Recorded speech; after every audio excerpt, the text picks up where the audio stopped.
Good morning, good afternoon, good evening, depending on where you are. My name is Kyle King. I'm the Managing Director of Capacity Building International, and welcome to another webinar in our series for 2021. We had a lot of new registrations for this particular event, so I just wanted to spend kind of the first couple of minutes as normal and to just kind of go over the administrative issues for this webinar, and then of course we'll get started. So as for today is another webinar in our series for 2021 with regards to international models in emergency management, and this time we're going to focus on the Czech Republic. And of course, some of the things that we want to do throughout this webinar process is if you do have any questions, let's please use that Q&A session. Of course, the chat is open if you just want to make any comments or anything else like that. I am joined here today, of course, by Harold Drager from Teams, and then also from Victoria from Capacity Building International, who will be monitoring the questions behind the scenes as we go throughout this presentation. We're currently in terms of the webinar series itself, we're up to 34 nations and the people that have registered for the webinar so far. And so that's really great in terms of the series itself. And it's good to see that kind of wide distribution across the globe from people from this community, from the emergency management and the crisis management community within itself. So that's really great to see, and we want to keep that going on. And we've got quite a number of additional webinars to go throughout this year, and I think some of them, all of them are going to be really great.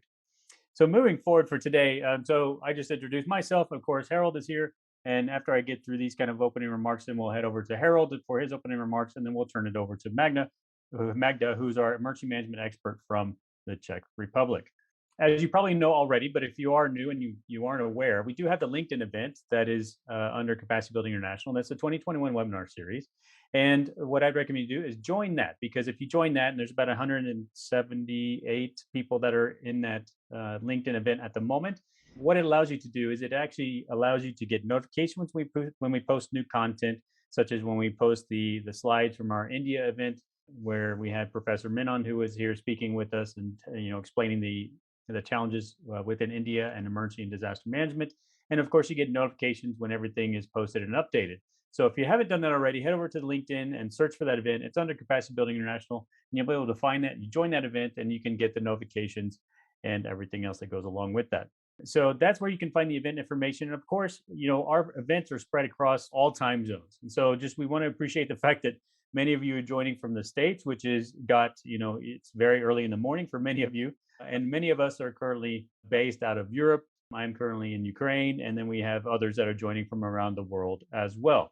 So we have appreciation of these time zones. And one of the reasons why I wanted to bring that up is because of the fact that in our next webinar that we're going to be doing, focusing on the systems and used in China, that's going to be at a different time. So that's going to be probably earlier in the afternoon for us, which is probably very early in the morning for the United States. But just be aware of that. But go ahead and register, get your name on the list, and you'll get the recordings and everything else that go along with that.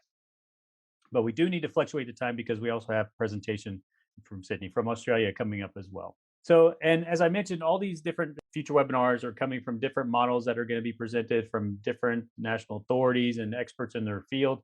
And we're going to have Finland, I already mentioned Australia, but United Kingdom, Kosovo, Germany, Italy, France, and also a mini series that's going to be coming up with the University of Manchester. And we're going to be talking about recovery and renewal post-pandemic. And there's a special series that they're doing as part of their research, and we're going to get involved with that with Teams, with CBI and the University of Manchester. And we're going to explore some of the topics that they're discussing in what we might call a mini series that's a break off from our 2021 series that we're doing with Teams itself. So just keep in mind, so stay in that LinkedIn group. All these things are going to be posted there. That's kind of going to be the one-stop shop that we're using to send out the information, and also through our events list as well. So what I want to do now at this point, that's kind of covering the administrative portions. And what I want to do is I'm going to go ahead and hand it over to Harold for his opening remarks as well. Harold, over to you. Yeah, hello everybody, wherever you are on the globe. Okay, I did present a little bit about Teams in the last conference, but I'd just like to do some reminders. And you see this beautiful picture from Paris with the balloons in the French color of their flag and the Eiffel Tower. I'd just like to remind you that we have the annual conference in Paris You can go at the website and you see what happened in the virtual conference last year. This year, we try to do it both virtual and physically, that we can meet in Paris. We don't know that yet, but we hope that's possible. So I remind you, there will soon be out call for papers. Before and part of this, I have recruited to this webinar series people from Teams network, the chapters around the world. Like last presentation was from India, from Vinod Menon. And here you see a picture of the organization of Teams, where we have chapters and members and the organization as such. And if you go to this part of the website, you see how Teams is built up. And I would just like to show you where we have chapters. So here you see the picture of chapters around the world. We don't have any in Czech Republic, actually. So this is also a reminder to Magda that I would like to take up our dialogue after your presentation, that we could see if we also could do that. Because all these chapters, and for those of you who attend today and that you see, oh, I'm not on the map, so please contact me and we can talk about how is it to create a chapter. Actually, you find it on our website, as you can see of this, and this network of chapters and members around the world are very important for communication. And all those who participate with chapters in Teams, we do or build up what we call Teams International Group of Experts. At the moment, it consists, and there is a list on Teams website, where each of those involved are listed with name, where they come from, their position, what unit of Teams they belong to, and their fields of expertise. And we have here, which you find on the website, 104 members from 22 countries. And this is a very unique group of experts, especially coming to research work we do, where we recruit from these people, participate in the project we are doing where Teams participate. At the moment, we are involved in one project called Impetus, which is about smart cities. So think about this and contact me or use the website to send the messages. And the last one today, which I like to remind you on, is Teams International Certification, which we call TQC, is up and running, and you can contact us for being certified. We are actually now working, adding what we call TQAC, an associate certification, because we do see that this also could be good for academics who doesn't have experience yet, which is required in the TQC certification. So we will be soon out with an addition on this. This is what I would like to say in this opening, and turn over again to Kyle, who can introduce our speaker tonight. Thanks, Harold. Thanks. Yeah, so now I'll just turn it over to Magda. So Magda, if you take just a couple seconds to introduce yourself and your background, and then we can go ahead and get started. Of course. Hi, and good morning, afternoon, and evening to everyone. My name is Magda Koutková. I come from the Czech Republic, where I work as the deputy head of the crisis management department of the Fire and Rescue Service, which is the authority responsible for emergency management in the Czech Republic. So you've probably seen part of my bio in the invitation. So I work for Czech Republic, EU, and NATO. So hopefully I will be able to put all the information to you comprehensively enough with my experience as to how the other countries or organizations receive it. So without further ado. All right, great. Yeah, let's get started. Let's first the short presentation overview. What you can expect now. First, there will be a couple of words about the Czech Republic, its security system, and the legal framework.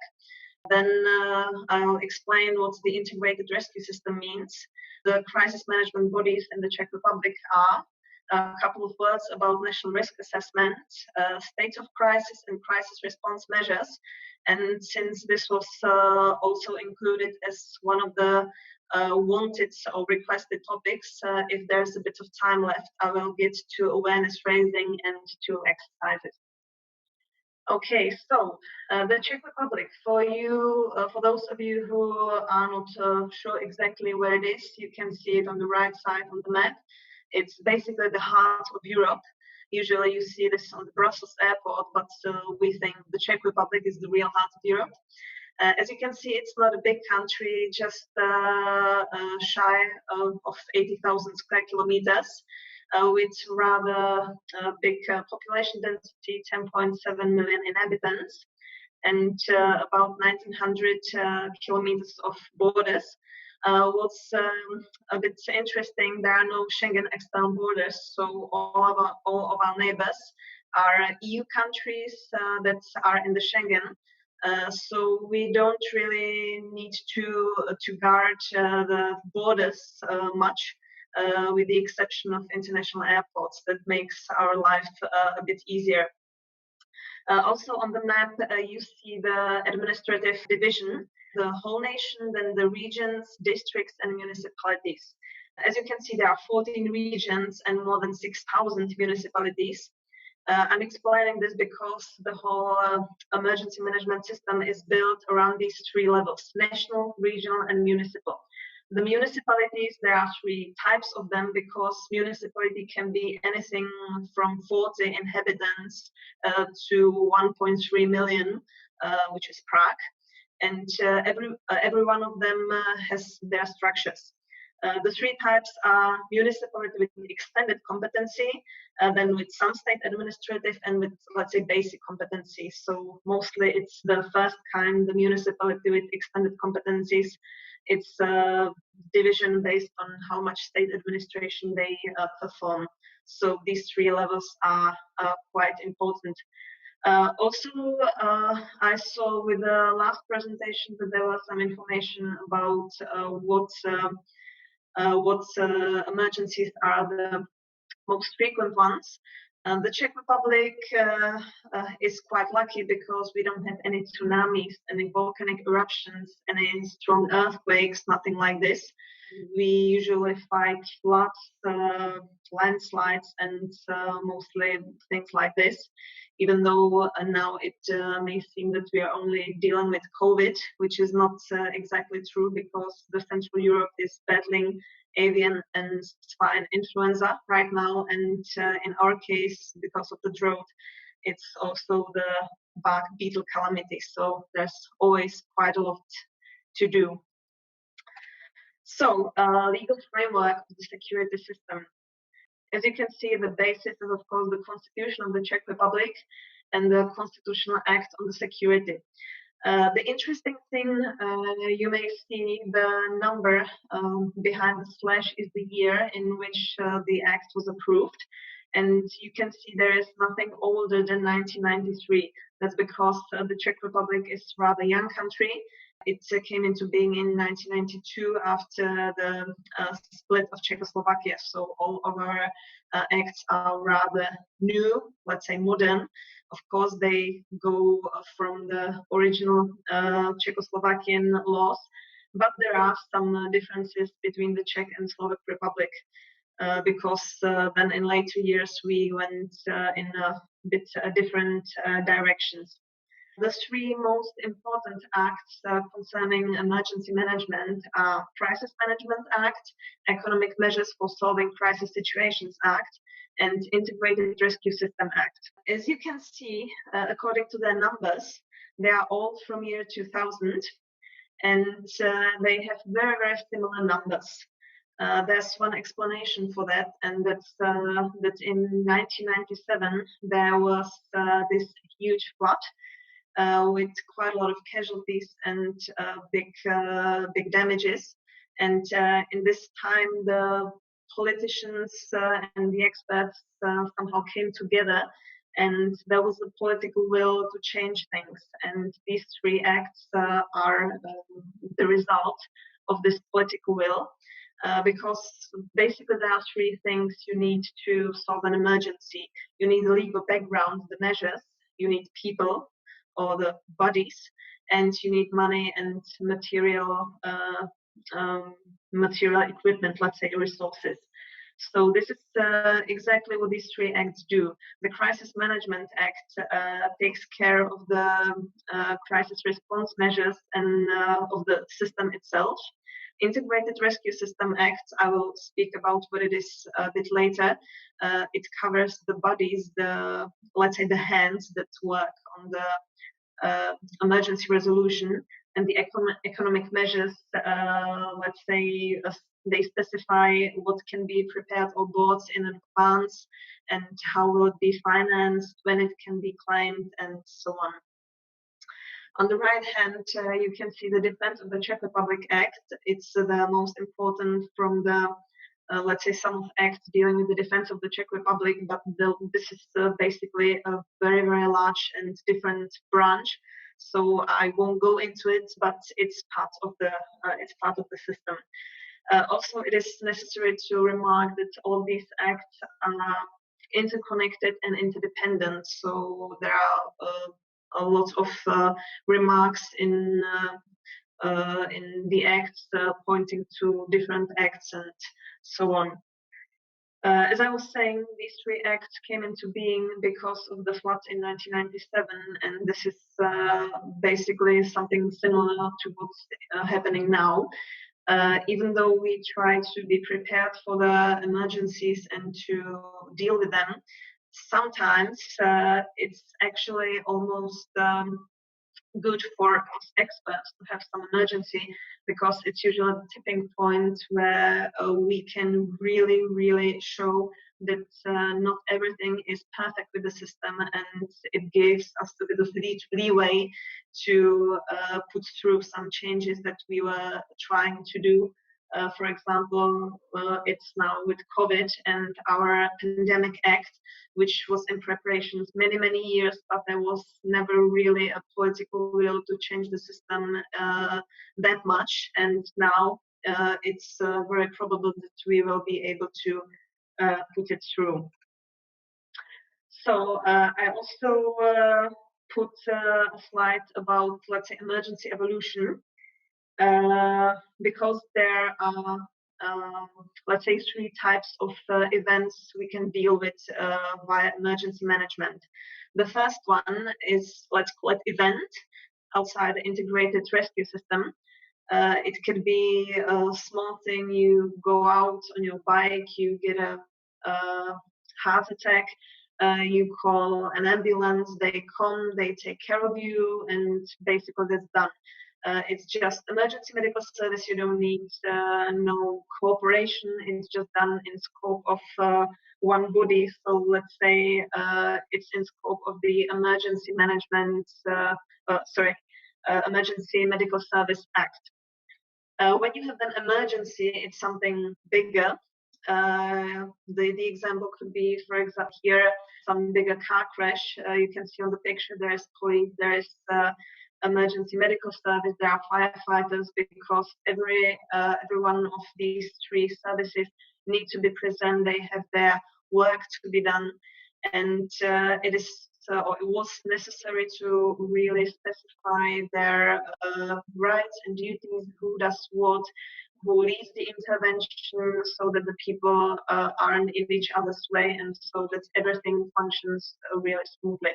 So this will be done under the Integrated Rescue System Act. For the third, the crisis, for the third example, I chose floods, because, as I said, it's one of the frequent emergency that is in the Czech Republic, and this will be done under the Crisis Management Act, because it's already outside the scope of medical service or firefighters. You need really whole of region or whole of country coordination to be able to deal with this. Usually a government is in session and they need to take some decisions concerning the emergency. You just can't deal with it on a day-to-day basis. Maybe just one mention to this when I speak about crisis. This is sometimes linguistics for us that are non-English speakers. In the Czech Republic, crisis basically means a large emergency. In English-speaking world, it would be either political crisis or something really large, extremely complicated, military crisis, and so on. So this is also one of the things to take into consideration when you are studying different systems, because just some slight change of terminology can put everything aside. Good example would be in, for example, Czech or German language, the word safety and security, because in Czech and German, there's just one word for them. So if you want to know if we mean safety or security, you need to specify it further. You can't get the information from let's say, the normal word used. So crisis in the Czech Republic would then be basically a state when the state of crisis needs to be declared and special measures need to be taken to deal with the situation. So as you can see, you have three steps of the pyramid: a Crisis Management Act, Integrated Rescue System Act, and the acts on separate units or services. And in the next slides, we will deal with who does what. But first, a short mention about the security system of the Czech Republic as a whole. As you can see, there is, let's say, bottom, roof, and three pillars. So you have armed forces, the military, meaning army, taking care of the national defense. Security forces, which are non-military, it's usually police, municipal police, and such, taking care of public order and the security, non-military security. And the third pillar would be rescue and emergency services, meaning usually fire and rescue service, taking care of preparedness, rescue, and population protection. Above, you see the president, parliament, and the government. The most important role goes to the government because, unlike, for example, the United States, the president hasn't got many powers, but the government, when it comes to some large emergencies, decides basically on everything. But also at the bottom, you see the national, regional, and municipal authorities, companies, but also normal people, etc. Because in the system, according to the Crisis Management Act, everyone has their role, even the, let's say, normal people or companies. For example, you're a company that owns a bus, and so when there's a crisis, you can be asked to provide evacuation via this bus. Or a normal person can be asked to perform so-called working duty, to perform some works. For example, now in the COVID situation, the students of medical faculties are given this, it's obligation, they have to do it. It is paid, yes, but they have really no choice. It's one of the crisis response measures, and they have to help in the hospitals which are severely overloaded. So the government decided to send the 6th and 5th year medical students to the hospitals to help with the COVID situation. Okay, so we are getting to the integrated rescue system.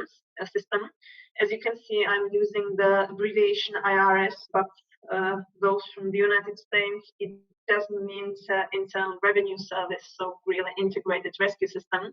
This is also one of the things I encountered a couple of years ago when I was doing a presentation for the American colleagues. They thought the abbreviation meant something else. So what do we mean with integrated rescue system? As I already said, this is one of the things that came into being after the 1997 floods. where it was identified we need to have better coordination among the bodies dealing with the emergency.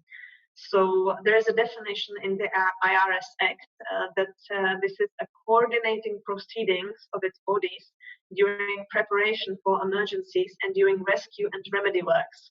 What does it mean?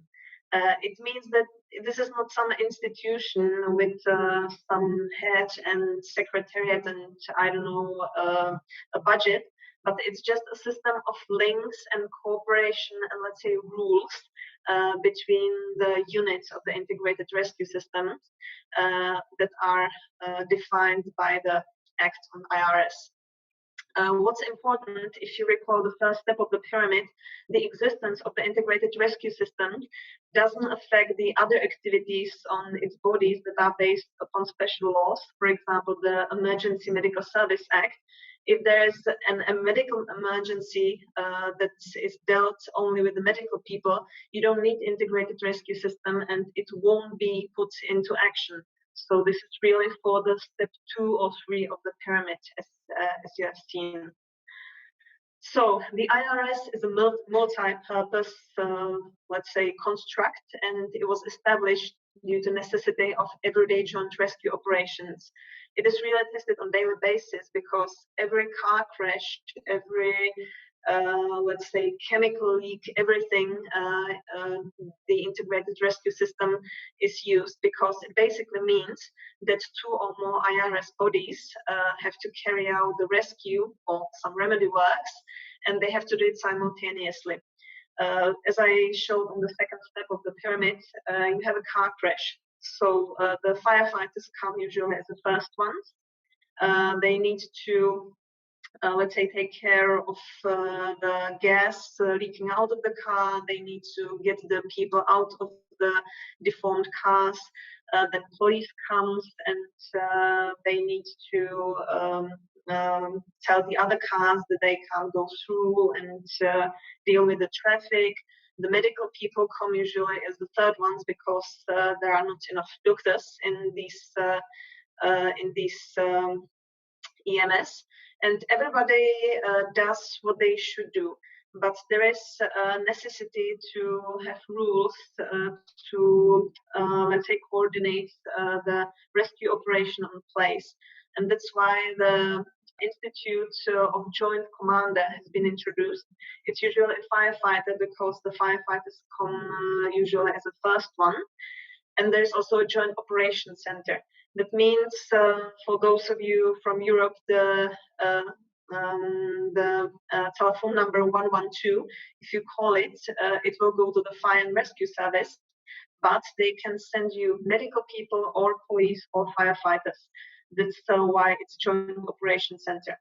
And the Joint Commander, it basically means that it doesn't matter how many and which units are on the place of the intervention. There's always one commander, meaning the firefighter will be giving orders to police officers or to army people or to, let's say, mountain service, to whomever is there, because the rescue operation needs to be coordinated and everybody needs to listen to one person.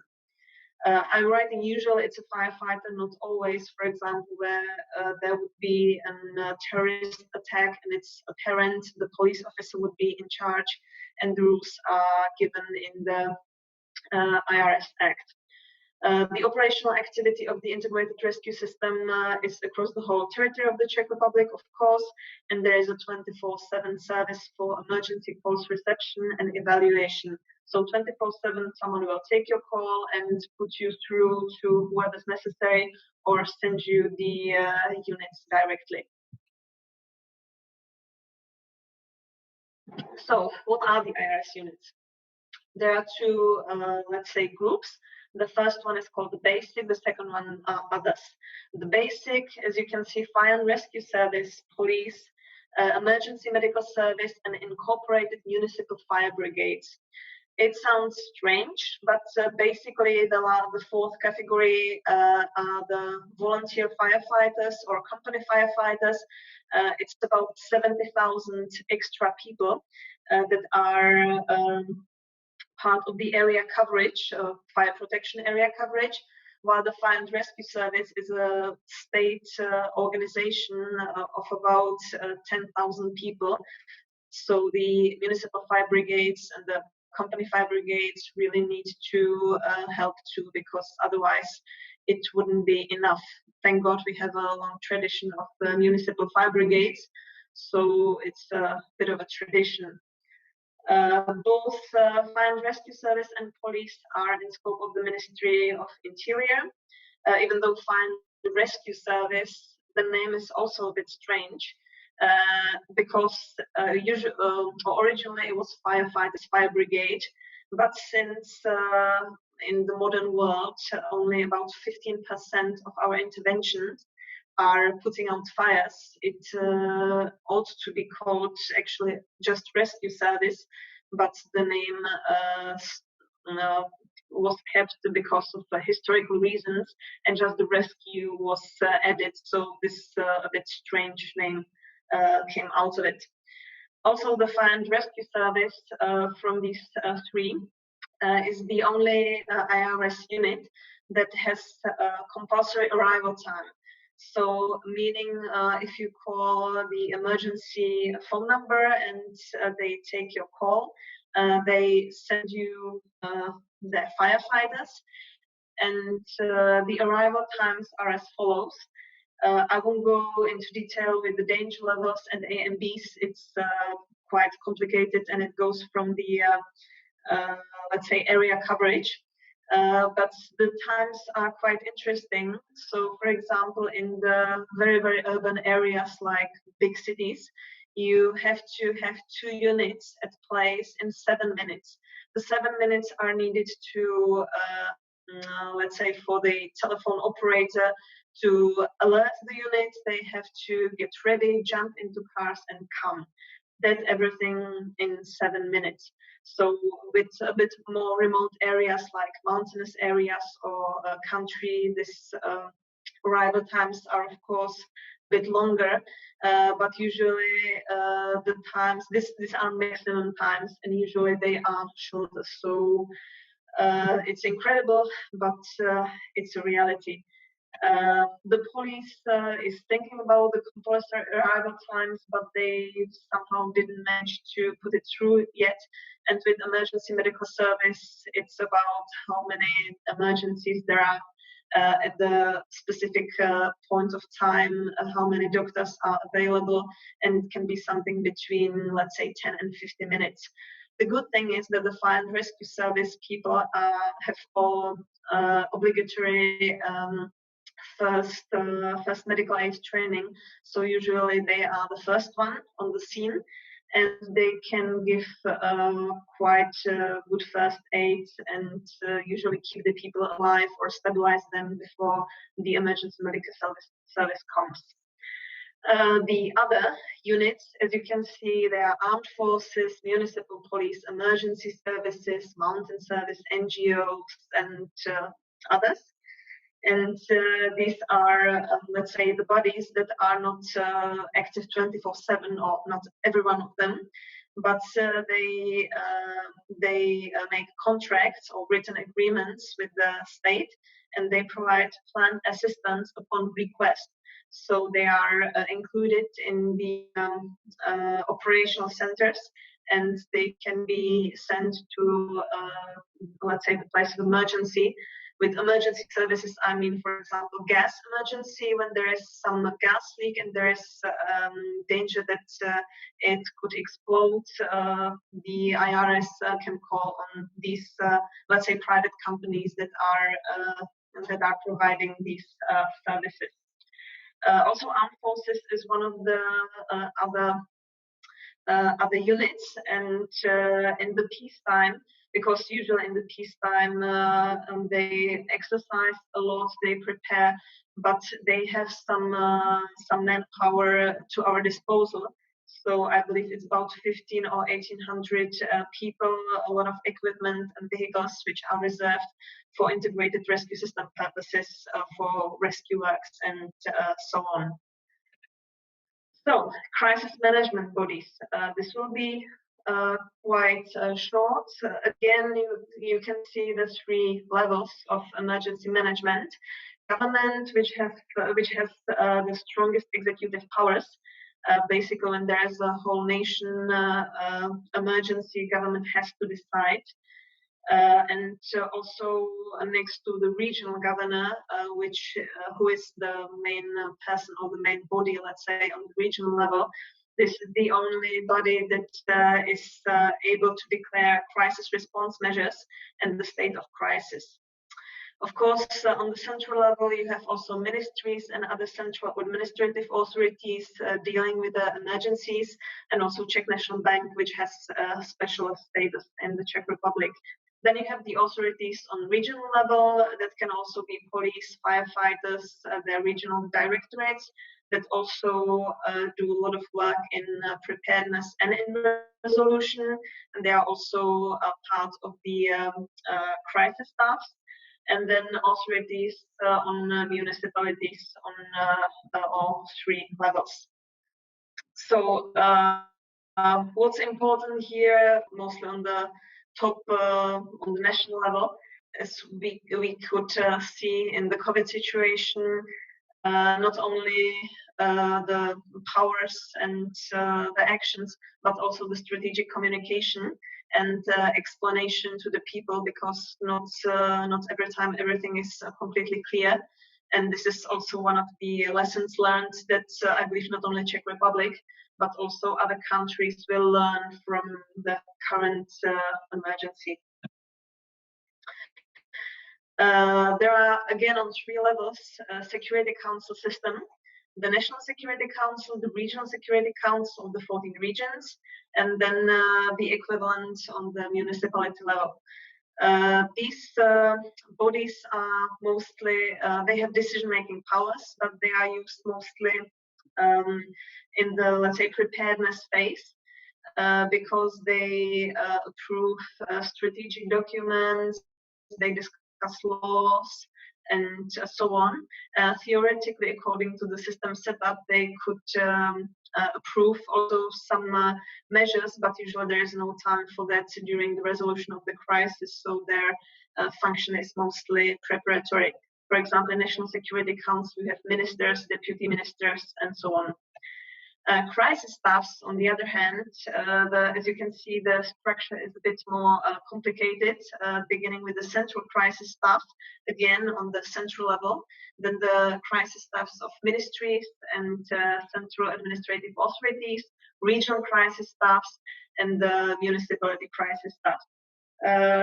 Here, the main difference is that there are no decision powers. The crisis staffs can only give recommendations, usually to the government.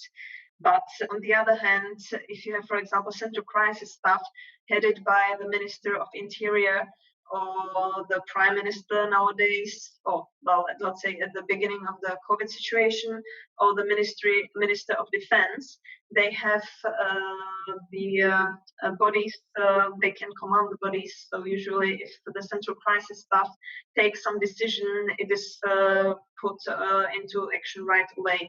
But this is on, let's say, lower level. These are mostly deputy ministers, and the task of crisis staffs is really give recommendations and deal with the situation.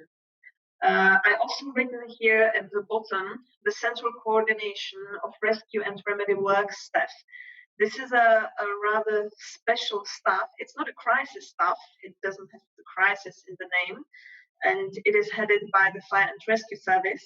It is used for very large, long, and complex specialized emergencies, where the national coordination is, well, there is no state of crisis, but there is some need of a higher coordination. A good example would be an explosion of the ammunition warehouse complex that took place in 2015 at the east of the Czech Republic.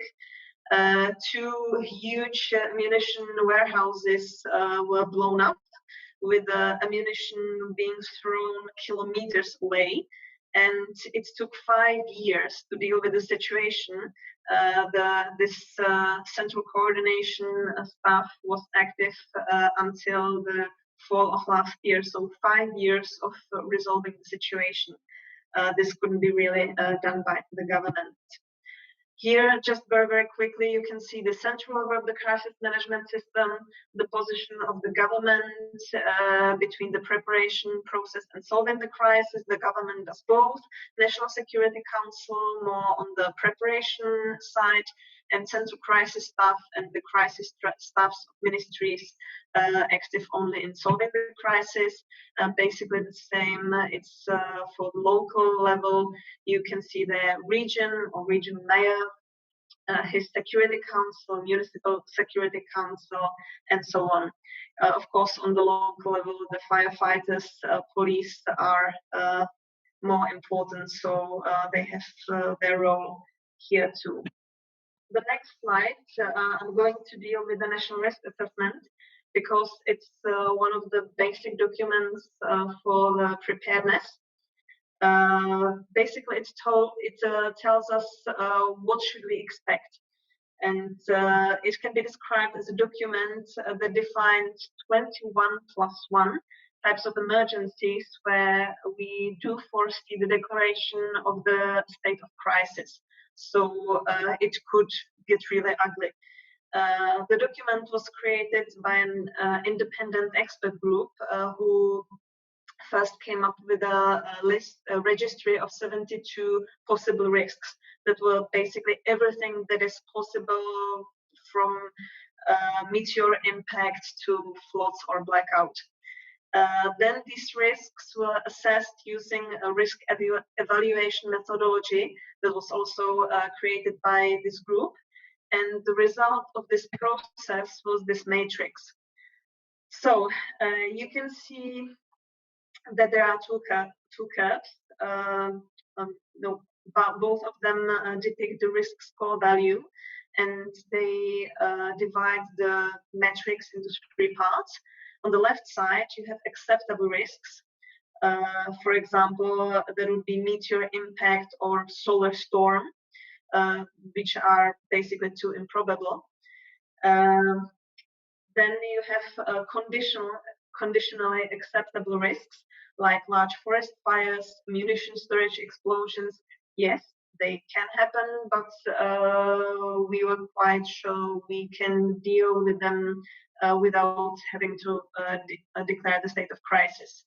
The red line tells us which risks we deem unacceptable. And usually there can be also a third line telling us which risks are supercritical. That would be a risk score value over 40, and that are in the Czech Republic floods, long-term drought, and blackout. By the way, I included also, as you can see on the bottom of the screen, the methodology and the final report of the National Risk Assessment are available in English on the Fire and Rescue Service website. I'm sorry that the link is this terrible, but I believe you will be able to copy it in some way, or just to go to the site and find it there, because the methodology was really quite interestingly made. So as I was saying, you have 2 axes on the metrics, probability and impact, and according to these 2, we assess the risk score and the place in the table for each risks. And the unacceptable risks you can see on the right upper hand side. That these are divided between man-made technologic, man-made sociogenic, natural abiotic, and natural biotic. So you can see that, for example, floods, long drought, epidemics, and among man-made, these are migration wave, blackout, radiation, accident, and others. As I said, 21 +1. This +1 is military invasion to the Czech Republic, and it's +1 because, as I mentioned on the slide, with the legal framework, this would be dealt with by a different system, by a system of defense planning. So we don't include it in the, let's say, others, because it's very, very specific.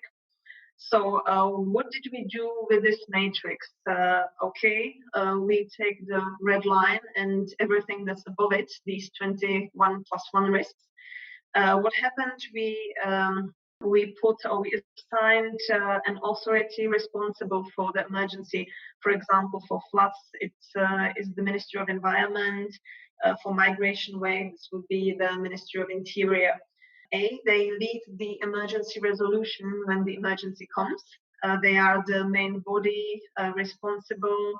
Of course, the government decides, but they lead really the intervention or the resolution, like now the Ministry of Health with the COVID pandemics. And they are also responsible for the preparedness for this type of emergency.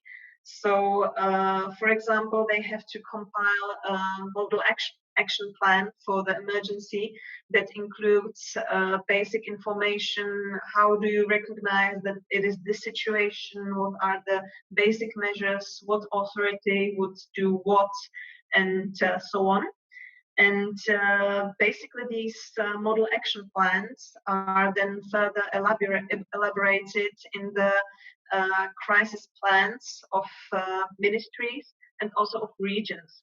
So the results are basically the 14 regional crisis plans that deal with each of the emergencies they identified, which is also probable on their territory. For example, we do have 2 atomic power plants in the Czech Republic, but if you're 300 kilometers from it, you don't really have to plan that much, because they need to deal with it more locally. Of course, there is one national plan for radiation leakage, but it's not the main scope of some of the regions. And on the other hand, for 3 of the regions, it's in the center. So as I was saying, there are the crisis plans, and they basically provide basis for the resolutions, because there are concrete, let's say, measures which would be adopted so that the authorities in the region knows what to do if it comes into being. Of course, the national risk assessment is periodically reviewed to show that it's still valid. Nothing has really changed. And the last version approved by the government, it's from the 2016. I've been talking a lot about the state of crisis, and now I will finally tell you what I mean by that. There are 4 of them. In the Czech Republic, the first 2 kinds or types were already declared in the young history of the Czech Republic. The last 2 not. Basically, the state of danger is the most lenient one because it's declared only by the regional governor, and it's only on the part of territory of the Czech Republic and only for non-military threats. State of emergency, which we have, for example, right now, is also for only non-military threats for part of whole territory of the Czech Republic, and it is declared by government or prime minister when it needs to be declared really, really quickly, but then the government must approve later. State of peril to the country is for both military and non-military threats. I wrote what the laws say about it. If the sovereignty, territorial integrity, or democratic principles of the state are jeopardized, then it can be declared. Again, for part of whole territory of the Czech Republic, and it is declared by the parliament. And the last one would be the state of war, also declared by the parliament. Always for the whole territory of the Czech Republic, and it would be only for the military threat or military situation, like, for example, sending military forces abroad. I also included a short overview of the past state of crisis in, let's say, last 20 years. You can see the reason and which state was declared. As you can see, floods have number one, even though landslides, rock slides are also quite common. And in last year, it was a bit more, let's say, because there was, for example, one state of crisis declared because of the illegal storage of hazardous chemical substances. It might not seem like a lot, but the region wouldn't be able to deal with it for mostly financial reasons. The storage was huge, and the owner was nowhere to be found, and there was a risk that these unknown chemical substances can go into the ground. So there was a need to act very quickly. And of course, the COVID, this is the state of emergency we have right now, and it's the longest state of emergency we've had. I believe it's now some 180 days in one piece. So what is good, what's the purpose of the state of crisis? One of the most important things, next to money, of course, is that the part of the decision on declaration of the state of crisis has to be a list of crisis response measures that are declared. And this is the main reason, because these are exceptional measures to cope with the crisis. They stem from the laws. There has to be a complete list in the law, because you are able to limit basic rights and freedoms that stem from the Constitution and from the list of basic rights and freedoms. So you can't limit them in other way than by law. You can see a couple of examples I included. For example, evacuation of people and property from endangered places, the working duty I mentioned before with medical students, immediate building of structures or demolishing them. This is important, for example, when there is some unstable building during floods that endangers some place, or let's say the river basin. So you can demolish the building or do some terrain changes even without the approval of the authorities, because it can't wait. And these crisis response measures are, let's say, they stem usually from the Crisis Management Act, and there is several, let's say, levels according to from which or during which state of crisis they can be declared. For example, limiting the use and carrying of weapons would be only during the state of peril to the country. You can't declare it with the, let's say, lower state, because this is one of the principles. These are exceptional measures only to cope with the crisis, so they can be only declared for the necessary time and necessary extent to reach or to deal with the crisis, but you mustn't limit the rights and freedoms of the people more than necessary. Again, the current epidemic situation has shown that some of these measures are lacking. That's why we need the Pandemic Act so badly, because then it's possible to ban some of these rules a bit, but not really very effectively. So, for example, the obligation to wear face masks. This is now only declared by the Ministry of Health, because there is no such crisis response measure that could be used. Also, there's one further category called regulatory measures, which basically mean that the government can regulate sale of export of certain goods or resources, regulate, for example, transport with some emergencies like big pollution and so on. And the regulation of sale and export, again, we can see very well on the pandemic situation, because at the beginnings, where the countries were basically fighting each other, to who will get the masks and the respirators as a first one. There was a ban on export for, let's say, I think it was a couple of weeks or months.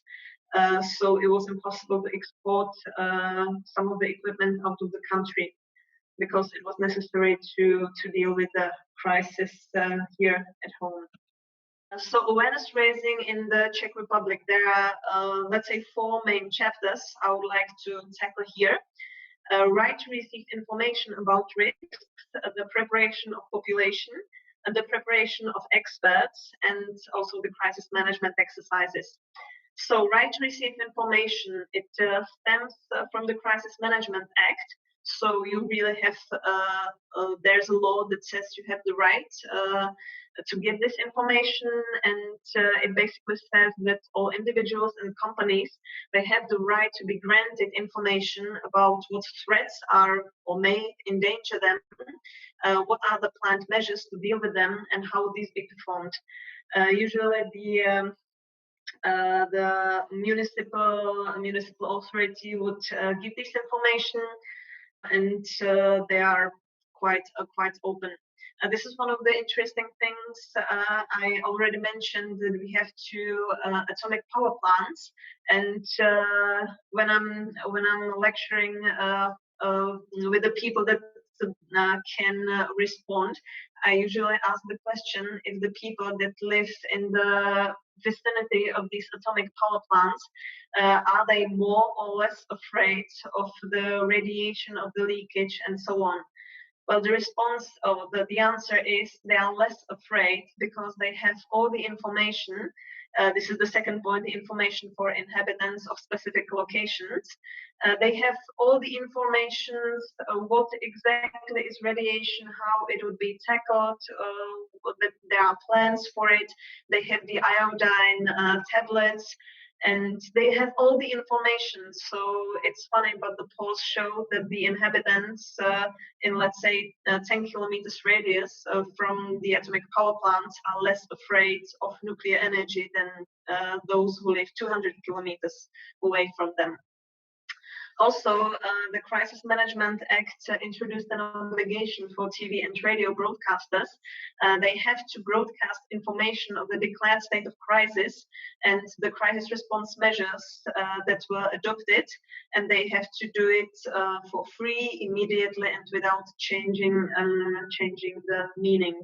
So this is how the information basically gets to people. Of course, who wants the information, the people can find them in the brochures, on the web pages, and so on. But these are the 3, let's say, legally given ways. So, concerning population preparation for emergency events, there is a systematic education of pupils and students at schools, and with pupils and students, I mean everyone from kindergarten through elementary, high school, then also, of course, the adults and senior citizens, with a special focus on disabled citizens and foreigners. So the children are usually taught according to the age group. Of course, the topics have to be first very, very simple, and then with the high schools, they go to quite complex ones.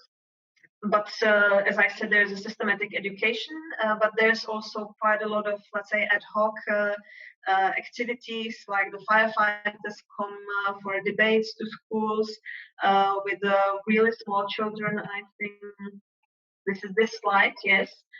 With the small children, it's important, for example, to know what the firefighter looks like in their complete equipment, because for the children, this can be really a scary thing.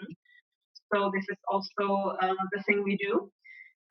We also educate the educators because, and we provide them with teaching aids because these are the people that teach then the children what they need to know systematically. So this is cooperation with the universities, providing brochures, leaflets, various, let's say, interactive aids and so on. It could be board games, short animated films, DVDs. There can be also excursions to the fire brigade stations and much more.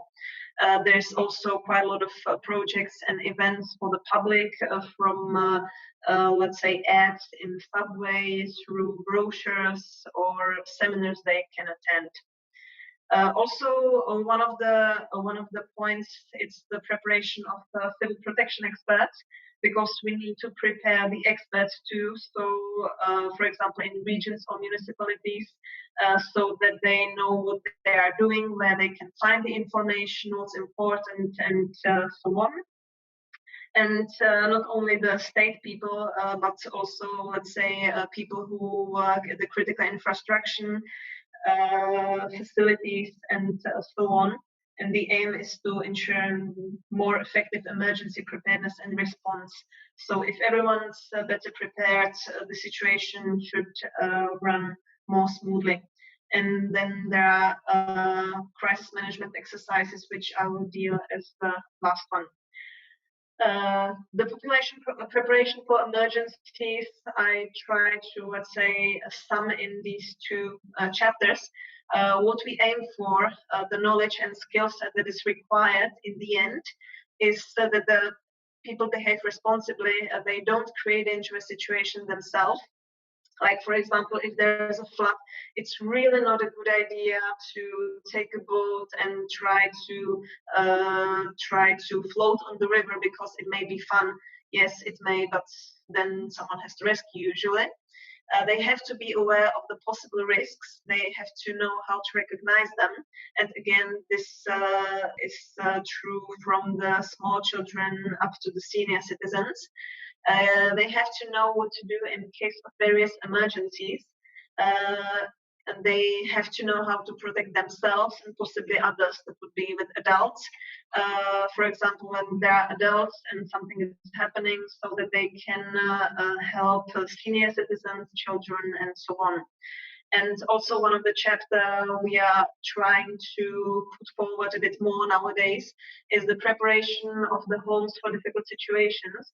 A couple of years ago, there was a huge uproar when Germany put forward their new civil protection strategy, because it included information that the people should have water, medication, food, and so on in their home for emergency situations. And it is true, yes, because when, for example, there is a blackout combined with heavy snowfall or something, you can't get out of the house, it's good to have the basic stockpiles at home. And we try to do this because there is never enough rescuers to rescue everyone, especially when there is some large-scale emergency. Because if you have some emergency that endangers a larger area, there is just too many people, and it will take time before we get to some of them. This is also why the firefighters and the police officers are always so angry when the people they evacuated thought, okay, we think now it's okay, and they go back. And then they get evacuated again, but then it's helicopter or the boat, and it takes much more effort. And unfortunately, this also happens. These are practical experience. What is important, we try to increase the societal resilience, and it means then, in effect, increased security. If the people know the risks, they behave responsibly, they know what to do, and they can help others, the society as a whole is more resilient, meaning less casualties, lower damages, and so on. And as I said in the connection with the atomic power plants, the people that are informed and prepared are less afraid, because they know what to do. They know they did something to be prepared, and well, it's good also for their psyche. So I basically, I already went through this, so you can see the target groups and some pictures. And as I said, that you can see on the picture on the right-hand side with the small children, they meet the firefighters in their in their equipment. They can try on the firefighting helmet, for example. With the bigger children or students, they can be taught on, let's say, cyber security issues or chemical leakage and so on. With the elderly, this is interesting. There are also special, let's say, games, like physical exercise games, held once a year for them, and it's something that combines their physical activity. They have fun and they learn something. And one of the things we encountered, the people are terrified to call the emergency phone lines because they think if I call firefighters and they come, will I have to pay for them? I don't have that much money. So this is also one of the things we learn them, that this is okay, and they can try actually to call the line and how the how this call would go. And again, one of my favorite pictures, because the little girls are really excited to be able to touch this firefighter. So this is also one of the ways we deal with it. High schools are one of the tough nuts to crack, because the teenagers are usually too cool for everything. So you have to come with a different approach. It's really difficult to get their attention. They are really bored, even with let's say, more advanced topics. So what these 5 ladies, it's really not they just happen to be all blonde, but these are ladies that deal with education and population preparation. They are both from police and fire and rescue service. They came with a project with brochure, Smart Blondies Give Advice, which is a bit sarcastic, and the teenagers respond very well to it, and they actually do read the brochure. And one of the things that the brochure did was come with this cartoon and comic approach, and the ladies were, let's say, painted this way in the brochure too. So this is one of very let's say, one of the good projects with a great success. So last 2 minutes to exercises. The Czech Republic takes part in international cross-border national exercises. In cross-regional, regional, they can be exercises of integrated rescue system. They can be tabletop, field, or combined. They can be regular, ad hoc. There's a lot of exercises going on with the cross-border. That would be mostly with Germany and Slovakia, but we do exercise with all of our neighbors. International, you have the NATO CMX exercises, the EU integrated resolve, or the INEX exercises on atomic energy, and lots of others. National exercise, these are usually concentrated on floods or radiation leakage.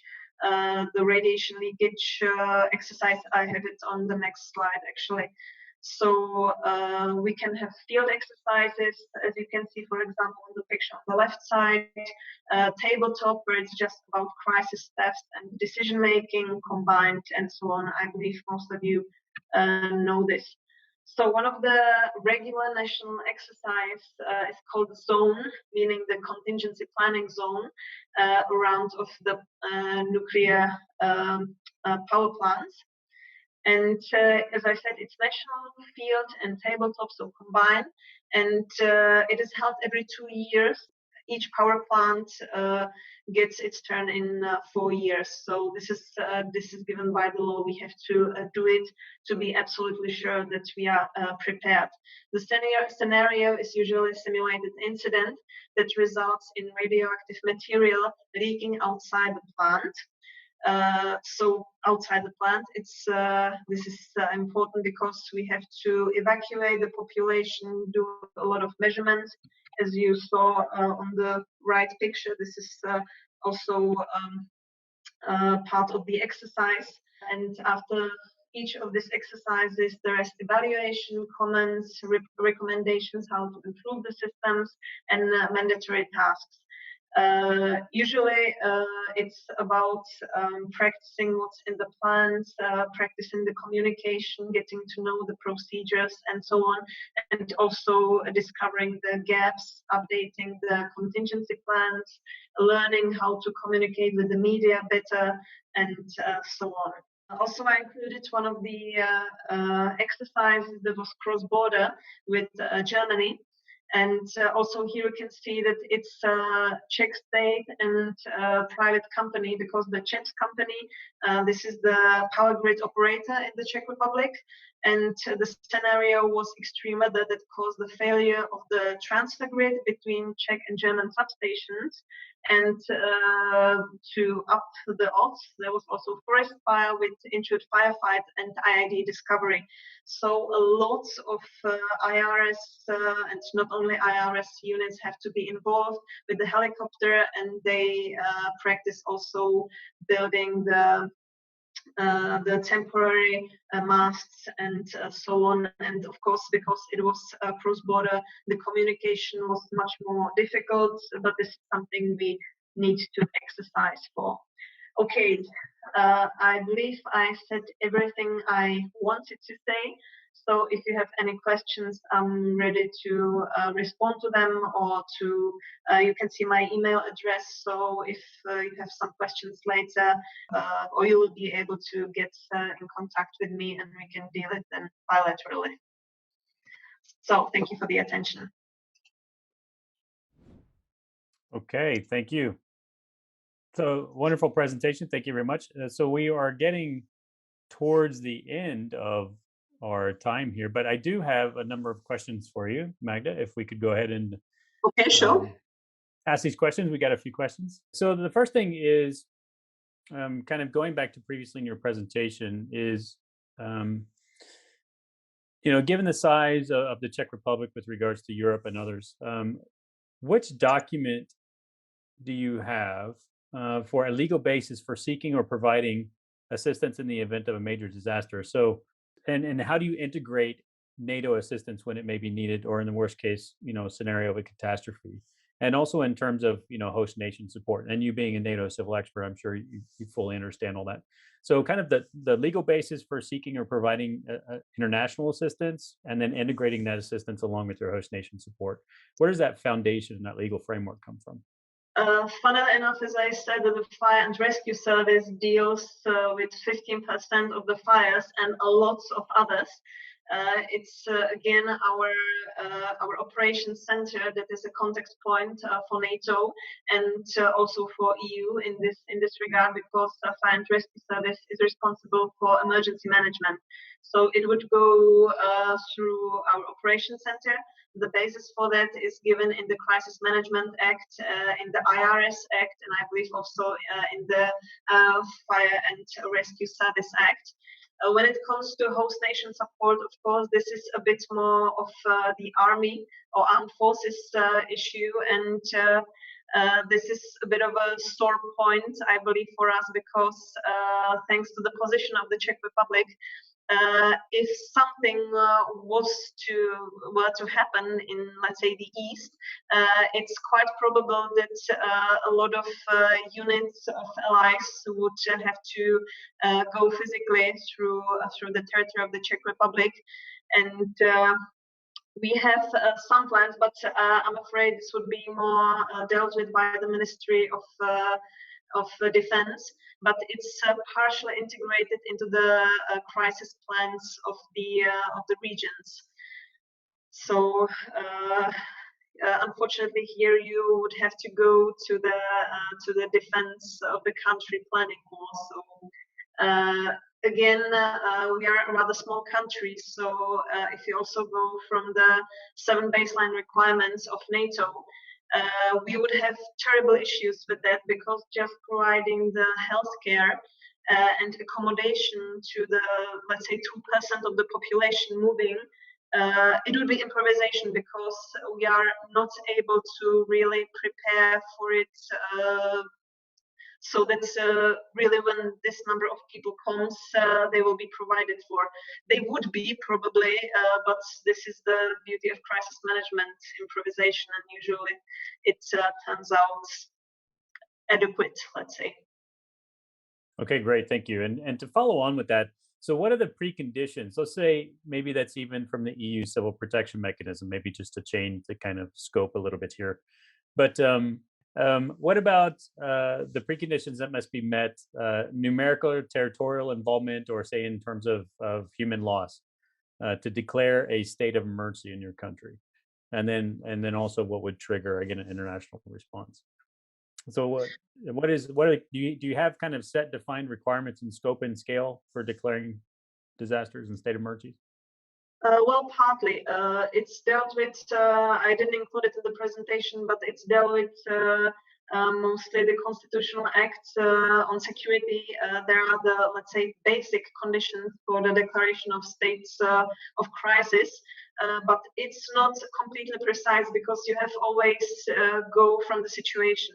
So usually with the bigger emergencies, the central crisis staff gets into the session and they discuss it and they decide ad hoc. There are some basic, let's say, requirements, what has to be fulfilled. For example, the really basic one is you are unable to deal with the situations via the let's say normal functioning of the system.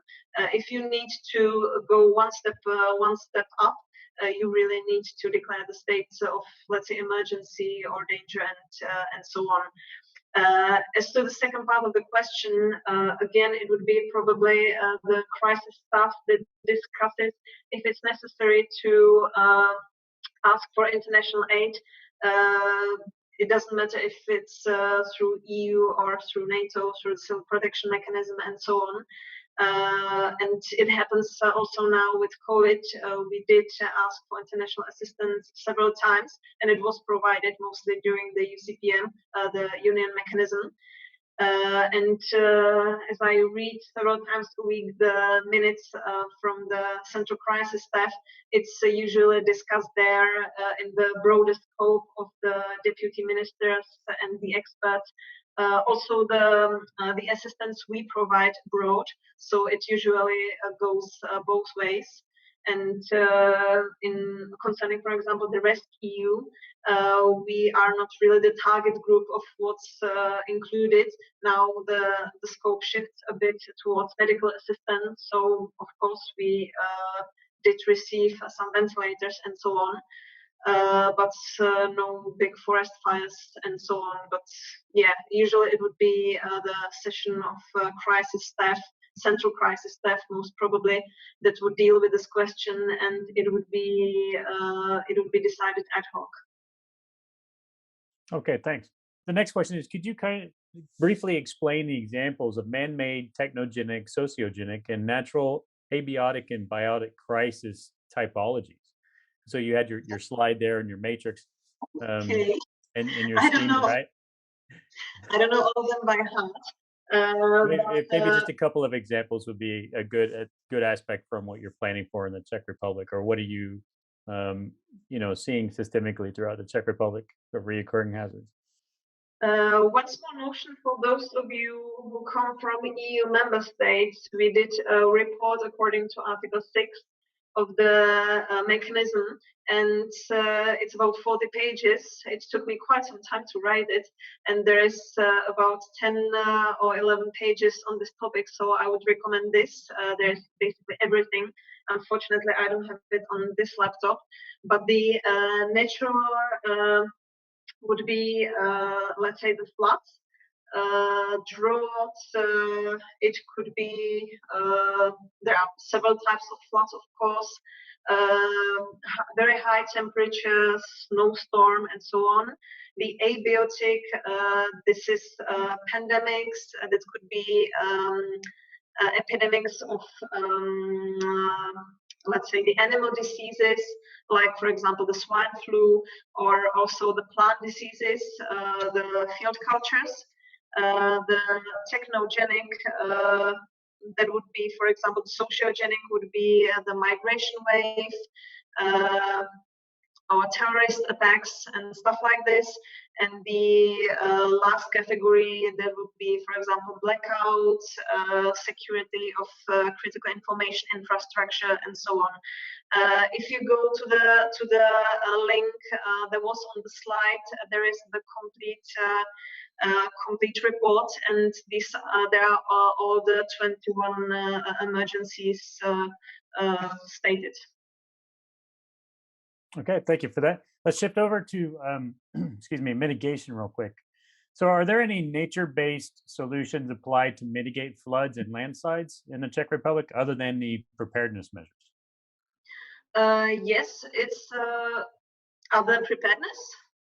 Oh yeah, right. Other than regular preparedness, so are there any sort of nature-based solutions that you use in terms of mitigation? Yes, it is quite funny because floods and drought are extremely narrowly connected with each other.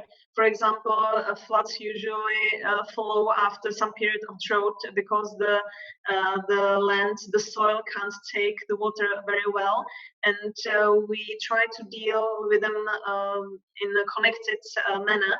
So let's say we try to have some places where the rivers can go out of the riverbeds. We try to have better retention of water, like creating moors or some these wet places in the nature where the water can really flow freely, and it also improves the retention on water.